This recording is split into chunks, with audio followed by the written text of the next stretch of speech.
Terence Jeffrey recently did an analysis of government data that was acquired from the 2010 census.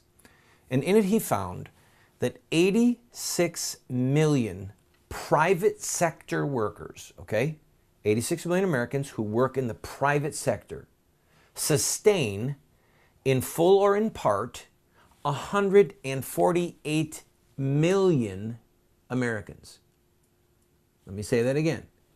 There are 86 million people who are working in the private sector, not in government, who are sustaining economically 148 million people.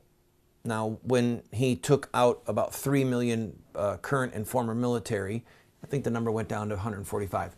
You can go to the link that you see on the screen and read the article yourself.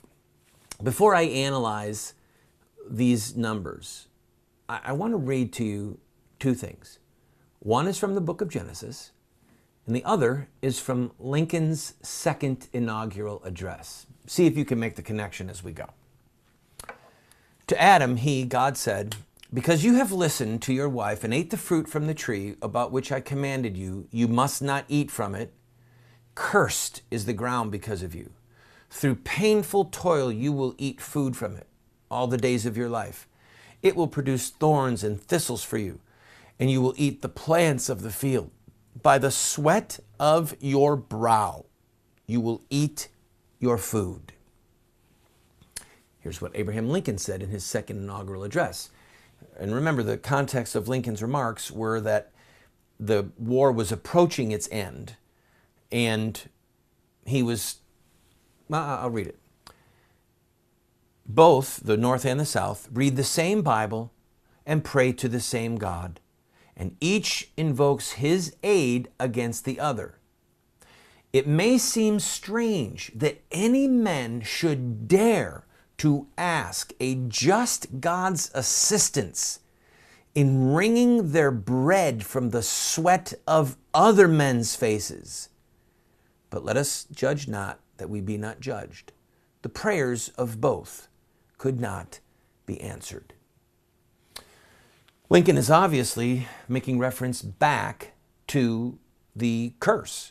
By the sweat of your brow, you will eat your food. Lincoln says, it may seem strange that any man should dare to ask a just God's assistance in wringing their bread from the sweat of other men's faces.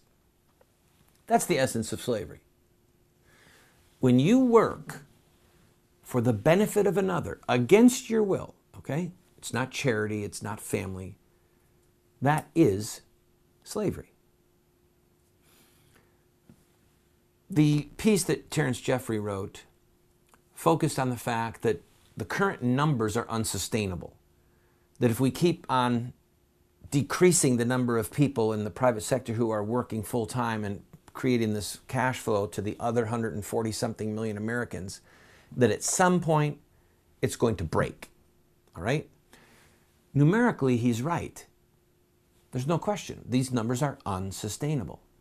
But I want to go just a step further.